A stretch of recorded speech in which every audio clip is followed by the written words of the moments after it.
Hello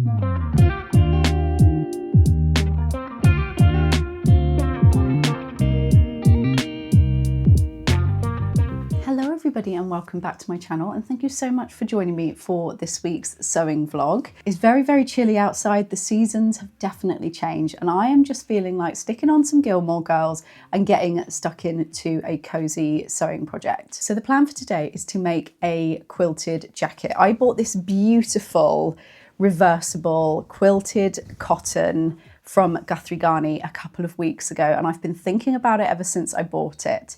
But I have been struggling to figure out what pattern to use for a simple, reversible, quilted jacket.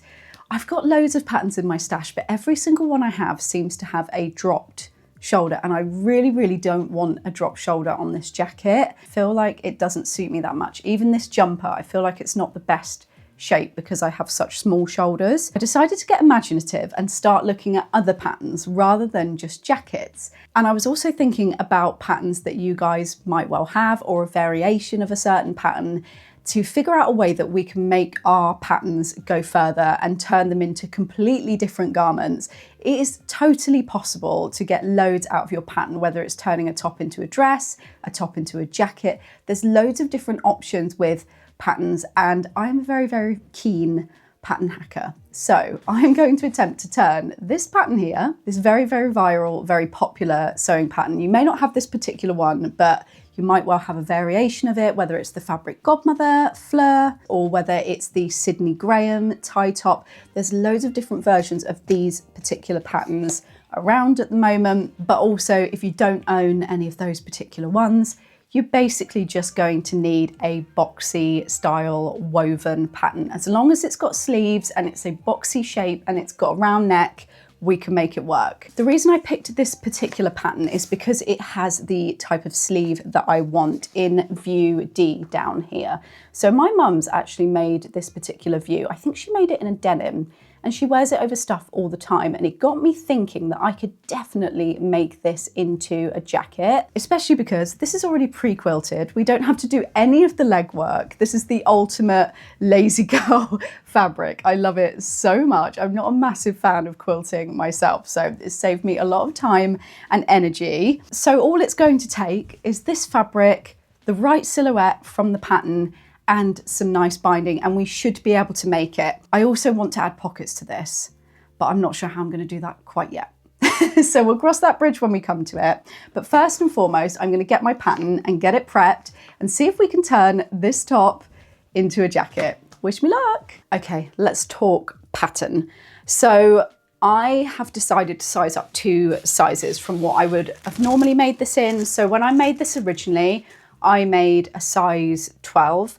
I did find it was a little bit tight across the bust, not massively, but I would have maybe preferred a 14 because I was always wearing something underneath it. So I've decided to go to a 16 for the jacket, so I've got more room again.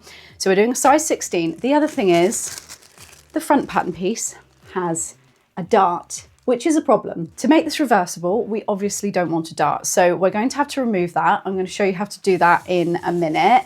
If you're using a pattern that doesn't have a dart, you can just skip this step, lucky you. And then the last thing we need to adjust is the sleeve that I'm using on this pattern has a cuff originally. We're obviously not going to have a cuff. So I need to measure the cuff and lengthen this sleeve to whatever that difference is, with a little bit taken out because of the seam allowance for the cuff and things. And also we need to straighten off this hem here because we don't need it shaped or curved. We literally just need this to be a straight line. But firstly, let's adjust this front bodice piece. I can't actually remember the last time I removed a dart from something, so let's see if I can remember what I'm doing. Prepare to watch the most chaotic removal of a dart ever. I have cut my pattern up a little bit. Basically, we're going to go from the bust apex, which is this little dot here, the point of our dart. We're going to cut our dart in half so we can move that around. We're also going to draw a line and then cut from the middle of our arm site, roughly, it doesn't have to be exact, to the bust apex. And then the same from the middle of the shoulder seam, you cut a line down from there to the bust apex again. Make sure you don't cut all the way so we can move that around. Sorry, I did actually try to film this, but didn't have my camera turned on. So now we've got that all kind of set up. I got a bit of tape at the ready so we can start moving some things around. We can tape it onto the tracing paper underneath, and then we can redraw our bodice. So I measured my dart and it's 2 inches. So we need to distribute 2 inches somewhere else on this pattern so everything kind of matches up and the shape works, right? So we are going to, first and foremost, bring this dart down as much as we can. Now we could just literally bring that all the way down and leave this, but can you see how much we've added here? That's quite a big gap. So we're going to do a bit less than that. So we're going to leave about 1/2 inch here so we can distribute 1/2 inch somewhere else. So how big's that?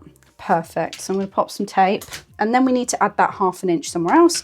So we're going to do that up here on the shoulder seam, and then we can draw out our new shape. So that's 1/2 inch there. So we're going to tape that in place. Okay, so we've now distributed everything that we needed to around the pattern. So we're going to tape this down, tape it down here as well, and then we can draw our new lines. So we're going to just by eye shape this back into place.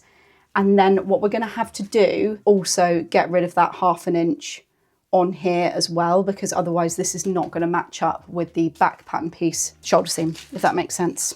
I hope this all makes sense. I wouldn't follow this tutorial if I were you. It's so chaotic. Anyway, let me draw this out.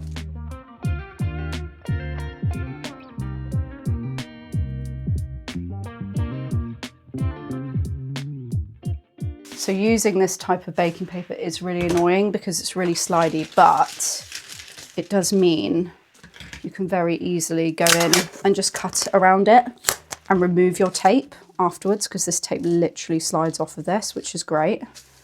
So we're now going to carefully go in and cut out our new bodice.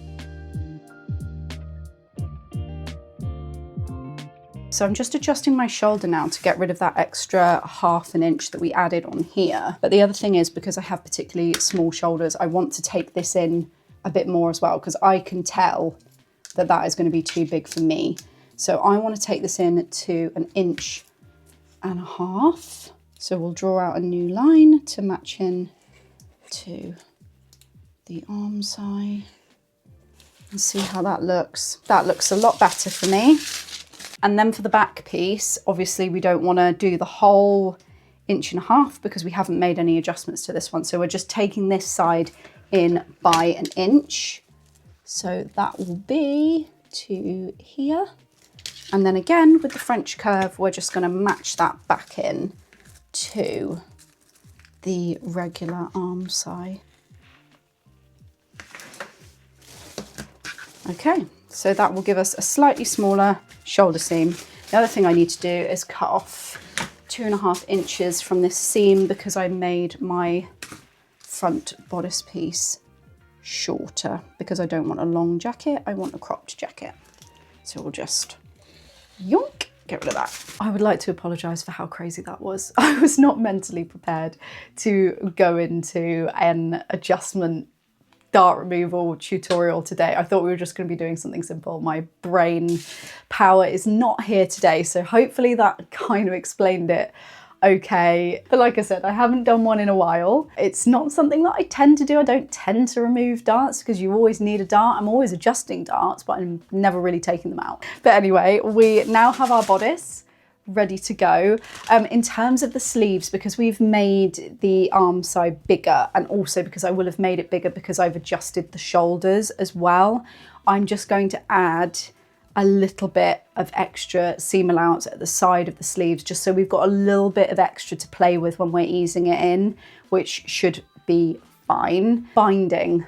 I am very on the fence about binding. I really wanted pink at first, but actually this fabric doesn't have a huge amount of regular pink. It's more lilacs and burgundies and things. So I raided my scrap box And we have two options. Nan's bed sheets, strike again. I'm always raiding my Nan's linen cupboard, and she always has loads of leftover bedding that she doesn't use, vintage sheets and things.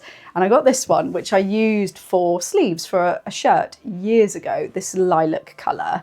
So I could either use that for the binding, because this is a cotton, so it will tie in quite well with this. And I do really like how those look together. Or I've got this viscose sateen. So it's not a satin, it's just got a slight sheen to it, but not loads. This is a bit more lightweight, so it might be a bit more fiddly, but that looks nice with it. It kind of makes the burgundy in there pop. But when it comes to this side, they're not exactly the same shade of burgundy. In fact, this one's a bit more maroon, it's a bit more reddy, but I still think it looks quite nice. So I'm not sure. I put it out to Instagram to get everyone to help me, and it's 50-50 at the moment, which is not helpful because I'm also 50-50. So, I'm not sure. I'm kind of leaning towards the lilac because then you get a bit of a contrast, but I don't know if it's more sensible to just go with maroon. So I've got a really plain, simple jacket to wear with stuff that's patterned. So having said I wanted lilac, I've completely changed my mind. I think it's a more sensible idea to go with the maroon burgundy combo. I just think I'll get more wear out of it. And the whole point is I want something really fun to wear with plain garments. And then on the other side, I want something plain to wear with my fun garments. So something that I'm going to get lots and lots of wear out of. So this is going to be the binding. So we'll get that ironed because it's very, very creased. We'll get it ironed and then get it through my bias tape maker machine, make loads of it. And the other thing I've decided, which is very unlike me, I'm not a toile kind of girl normally. Normally I just go for it. However, this fabric was on the pricier side, and also because I've never made anything like this before, I really just want to check the fit. I've made so many adjustments to that bodice that I just want to be sure that my sleeves are setting in okay, that it fits okay, that it looks okay. I feel like if I don't, I'll be making a big, big mistake. It might be absolutely fine, but I just want to double check. And it's such a simple pattern that a toile is only going to take me half an hour. So I may as well invest that time into it. So let's make a toile just out of some old bed sheets, nothing similar to the original fabric, and see what it's looking like. Hot chocolate. Oh, so good.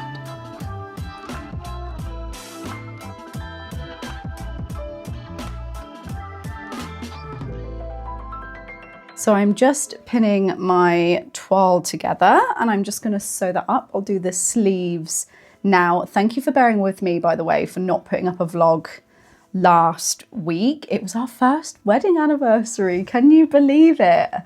We were meant to go away. However, we are making a very, very big purchase soon. A house, hint, hint.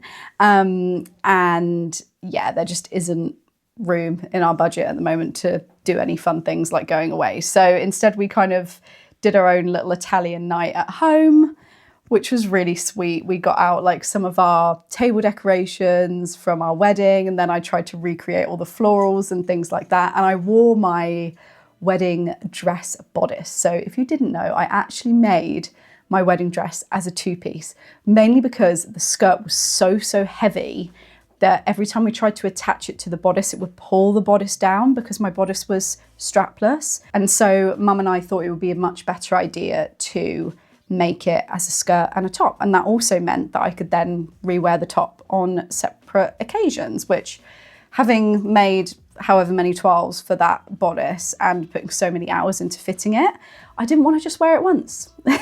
So that was fun to get dressed up and rewear it. If you missed it, by the way, the week before I put up part 1 of sewing my wedding dress. So that vlog is up if you want to go and watch it. I'm basically talking through all the dresses that I tried on and showing you dresses that I tried on and talking through why I didn't like them, what I did like about them, and how I came to the design of my dress. Part 2 will be up next week where we go into the actual making of it. So that's going to be a much bigger vlog. And it's going to be very, very entertaining because much like earlier where I was removing the dart from my bodice, it was chaotic. So it's definitely not a how-to, that's for sure, but it hopefully should be a really, really good watch. But yeah, if you haven't watched part 1 and you want to, make sure to go and have a watch of that one. I'd really appreciate it. But anyway, sleeves are now pinned together, bodice is pinned together. Let's sew this toile up and fingers crossed that it fits.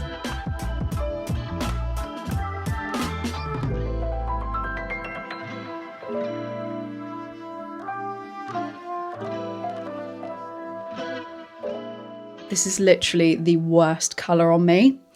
It washes me out so bad, this kind of cool toned lilac. So can we look past that? I'm very, very happy though with this fit of this bodice. I'm not very happy with the fit of the sleeves. I'm very, very glad I've done a toile at this point. So this is perfect. The length is perfect. We've got a bit of an overlap, but not loads. If you want to put buttons or poppers and you want to be able to do this up, I would definitely recommend adding 1/2 or 3/4 of an inch to each piece at the front in the center, so you've got a really decent overlap. I don't particularly want that. I'm never going to do this up, so I'm thinking of literally just adding a tie or adding nothing. So that's my preference, depends what you want. Right, this looks crazy. I've only just pinned this on, so I'm a bit gutted because they're just a little bit too tight. I'm going to have to rework that. I also wouldn't mind it being a little bit wider at the end as well. I quite like a wider sleeve, not really wide, so it's dipping in my dinner, but just a bit more space. So I'm going to add maybe 1.5 inches to the sleeves. Gosh, I couldn't be more glad that I did this before cutting into my quilted fabric, because I would have been crying right now. Can you imagine?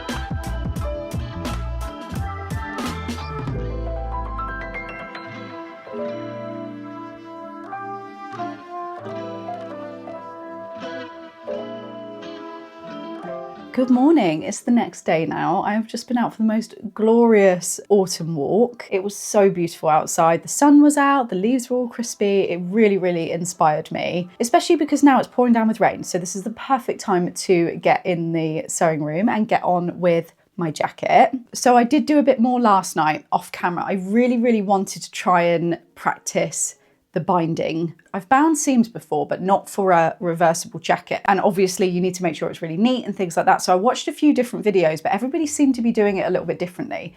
So I just went on and did it how I think it looks best, because a lot of people were just sewing it and then kind of leaving the binding loose.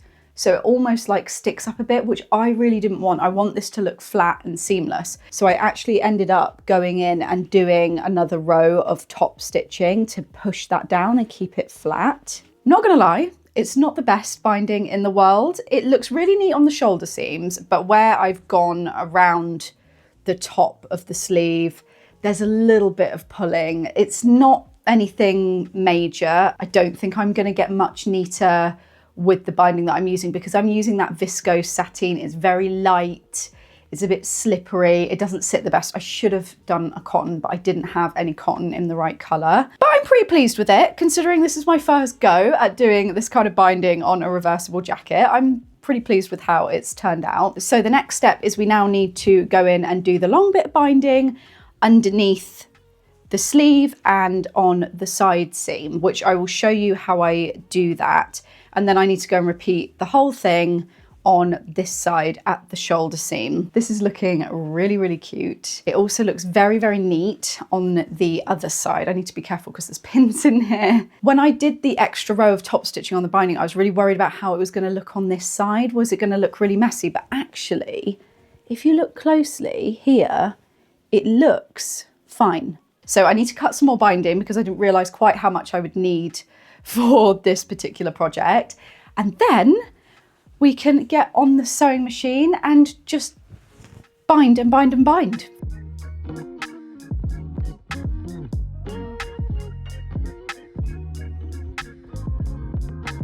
Okay, so I'm just attaching the top of the other sleeve. So this is like where you go from the shoulder into your sleeve at the top. We're constructing this slightly differently, so you're not setting in the sleeve as you normally would. I thought about switching to a walking foot for this part of the construction, but I tried it and actually I found that it made it a little bit worse. I don't know, everything was just bouncing around. So I'm still using my regular foot and it's been absolutely fine. But what I'm doing here, so I've marked the center, I've pinned this on. So this is the center of the sleeve head. And what we're going to do is we're going to sew from the center to the outside and then from the center to the outside again. I've done this because with this kind of quilted fabric, you can't stretch it in the same way as you could with regular fabric where you can kind of pull it a little bit and you can make everything fit. And also because I made so many adjustments to my sleeve and my shoulder, things aren't matching up quite perfectly. And that just means if we do have a little bit of excess here, which you can see we will have, we can just trim that away.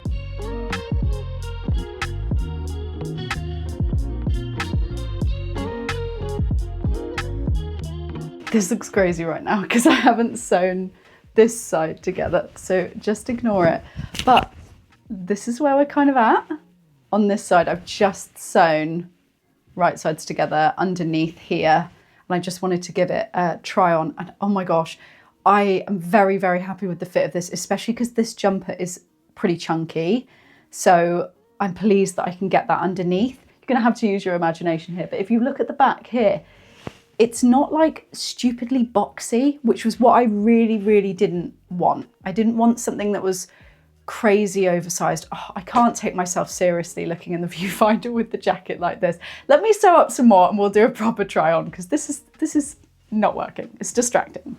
Just quickly finishing off the other side before we start doing all the binding on this side. It's not perfect, but I did manage to, in a very fiddly manner, do the top stitching on my binding on the sleeve as well. It was really fiddly. I had to kind of go as far as I could from one end and then from the sleeve back into the bodice, really like push it in. The other thing you could do is you could go in and hand sew it. But as we know, I'm not a fan of hand sewing, so there was no way I was going to do that on a whole jacket. On to the other side and how we put this together. Now, I am by no means a professional on how to do a reversible jacket, so I'm just going to show you how I do it. But if you have a better way of doing it, that's totally fine. I am literally just winging it and making it up as I go along. So I have attached the sleeve like this, and instead of setting in the sleeve as we normally would with the side seams attached and then you set it in, we're doing it. There is a technical word for this and I always forget what it's called. So yeah, so basically I've sewed right sides together along the top of the sleeve head. We need to bind that before we sew the side seams up. So let's get on the machine and I will show you how I do my bias binding. But like I said, I'm not professional.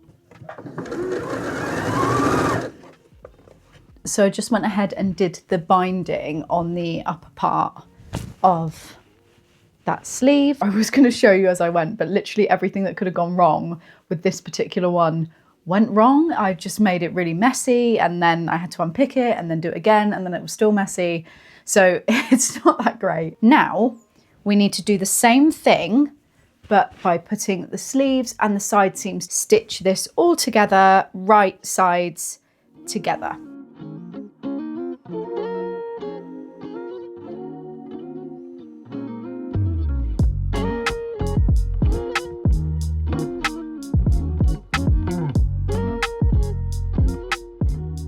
Okay, so once we've got those seams together, we are going to take our bias tape and we are going to pin all the way along, pulling tight in that first fold line on your bias tape. So where you fold it in and it goes to the middle, in that first fold line. We want that to be matched up or over the stitching line on the other side. Can you see?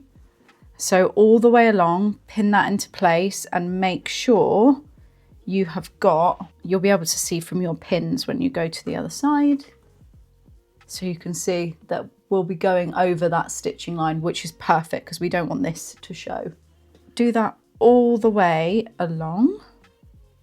So when we get to this bit here, where we start to go into our sleeve, you're going to want to pull your binding and just shape it around to go around the corner. You might want to use some extra pins. Okay, and then you can just keep pulling to straighten your binding back out. So once that's all pinned in place, it should be nice and neat and over all those stitching lines, which this one is. I've got a bit of excess at the end. I'm just going to trim that away, but leave a little bit extra just in case we need to make up for any mistakes. And then what we're going to do is we're just going to sew where we've pinned. So within this fold line, we're going to sew all the way along.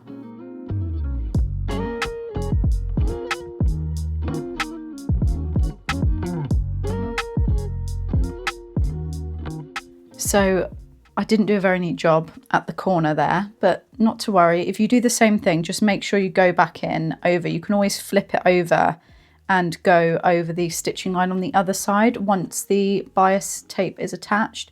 But you can see I've obviously just come in too far there, which means those stitches there are now all concealed. So now our bias tape is attached. We're just going to trim away some of this quilted fabric here. Just make sure you leave a little bit. You don't want to take it too close so you don't cut into any of the stitching lines or anything, but it just will reduce the bulk. Make sure you fold your bias tape down so you don't cut into that, because that would be a tragedy. So now we want to conceal this seam allowance. So we're going to fold our bias tape over and make sure we're covering up those stitching lines there and pin it in place.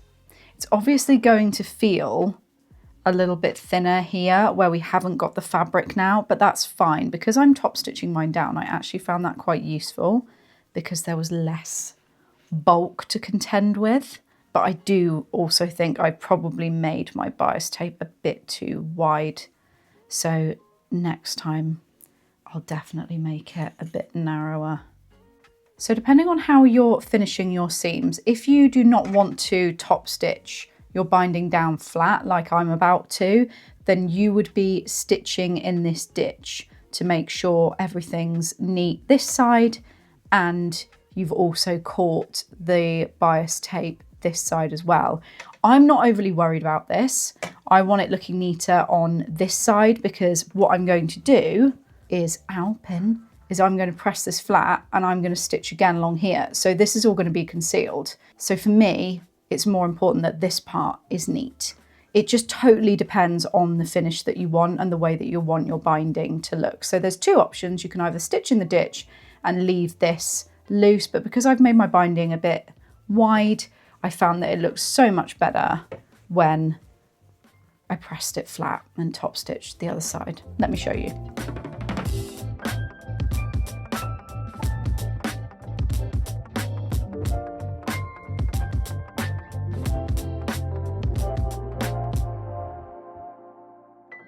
It's gone very blue in here. I'm starting to lose the light, I think. This bias tape really isn't pressing very well, so it's not great.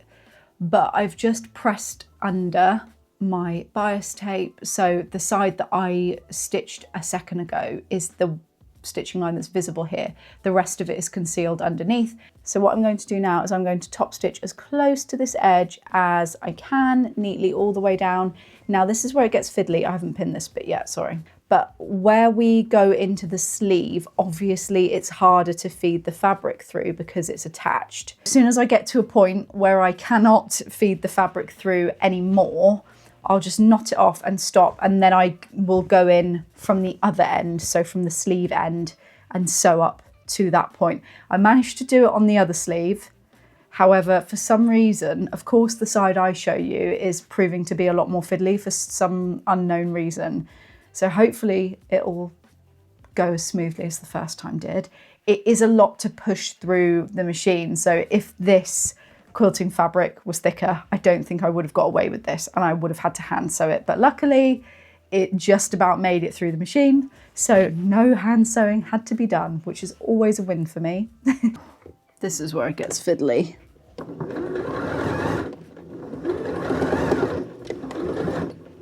And where I could probably have done with switching to a walking foot actually.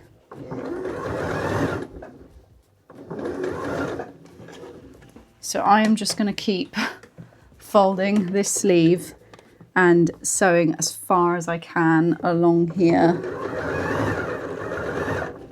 Got to be really careful if you're doing this because obviously you don't want to catch anything underneath. So just take your time. And in we go from the other side, which is super fiddly. Got to keep checking that that sleeve is not getting caught underneath. And make sure we match up neatly with that initial row of stitching. Perfect. I am a very, very happy girl right now. Look at my jacket. It's so cute. It's so cute. I'm thrilled with this. There are definitely some imperfections and some things I need to change if I make this again, for sure. But for a first attempt of a reversible jacket, I'm pretty pleased with this. I'm pretty pleased.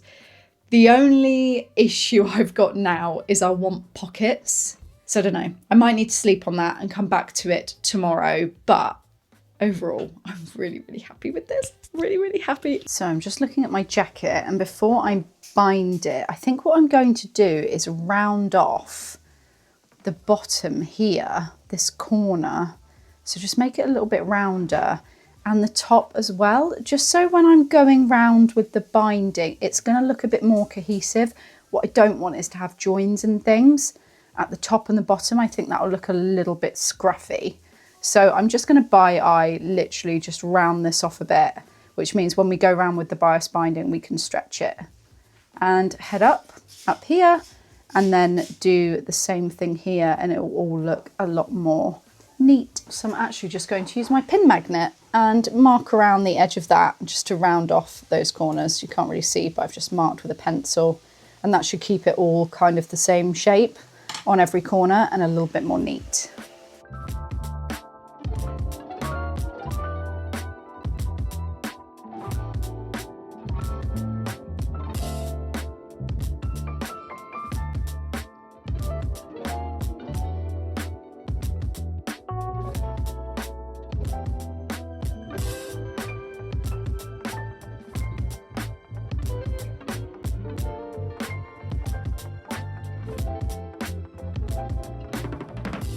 Good morning. Last night I crashed on the sofa. I was knackered, so I pinned on my bias tape ready to sew. I'm going to do that first. So I think what I'm going to do on this side is I'm just going to do pockets in the same quilted fabric with no binding.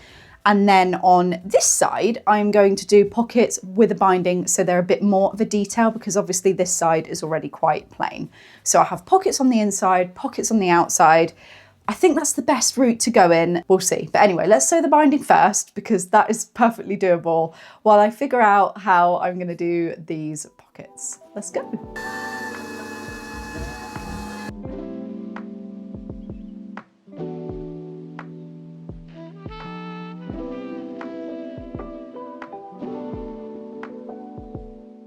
Okay, so I've sewn my bias binding on.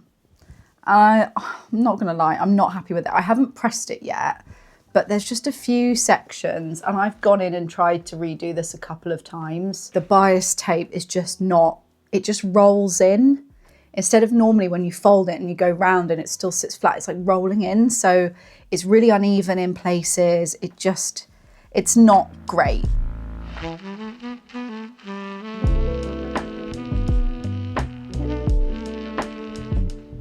So hopefully this is going to be the last day that we're working on this project and we get this jacket finished today. I'm very, very excited.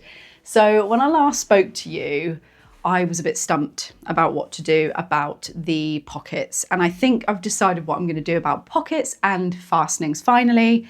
and we can get this done. So basically, I don't want to ruin this side. I've tried this on a few times and I love how it looks, and I really don't want to put pockets on this side, but for practicality reasons, I need some pockets somewhere. So what I'm going to do is add some cute little patch pockets on the inside, because that will add a little bit more detail on the plain side. And then fastenings, I am not going to do anything. I know some of you are going to disapprove of that, but I am never going to do this jacket up, ever. It's not a piece for wearing when it's rainy or windy or cold. It's a nice layering piece, almost like a vest. I'm not going to do it up, and I think poppers are going to spoil this. I don't really want to tie because they're really impractical, and I just love how this looks. So I'm not going to add anything to it. So after that, the last thing to do is just finish off binding the sleeves, because I completely forgot about that, and yeah, do the pockets. So that's the mission for today. Get those couple of bits done, and fingers crossed we should have a finished jacket by the end of the day. No, this is very, very rough, but I just pinned the pockets on just to confirm that I definitely don't want them. And I really don't. I think it completely spoils the front of that jacket. So I think I've made the right decision. So I was just testing how the pockets look on this side, and they look cute. I have actually decided against binding these pockets just because how fiddly this binding has been the rest of the time. And I think if I bind these and it looks messy, it's going to look awful. So I think I'm just going to line them and then hand stitch them on, and that'll be fine. And then they won't stand out quite so much either. I think that'll be all right. I just don't, I'm looking at this and I'm still not 100% happy with it. And it will be so obvious if it's on the pocket. So we're going to have to forgo the binding this time.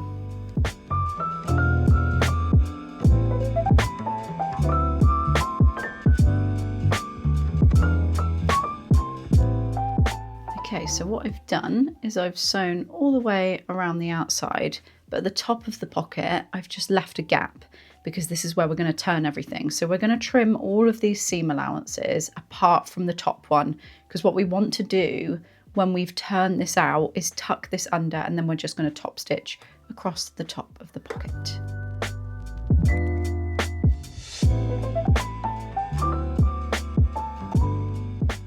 So now it's all turned the right side out, we need to just go ahead and press this and neaten it up.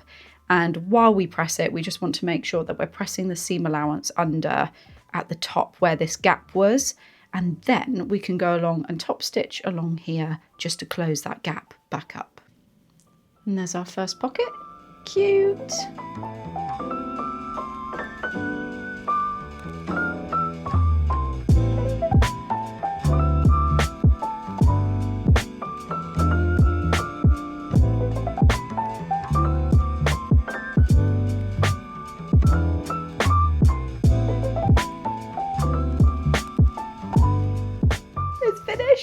Here it is. I'm so happy with this. I'm so happy with this. Look at those pockets. Not bad for someone who's awful at hand sewing. Is it perfect? No. Is there a lot I could change if I could? Yes, absolutely. But have I learned a lot of lessons from this project? Yes, as well. I've learned a lot about bias binding, that the fabric that you use for bias binding is very, very important. I never thought it was quite as important as it actually is. Overall though, I'm so happy. I had so much fun on this project as well, even though it was frustrating at times. Lovely to take it slow and turn a pattern into something completely different as well. So I'm very, very excited about this one. I'm even more excited to wear it. So I'm gonna go and put it on and show you.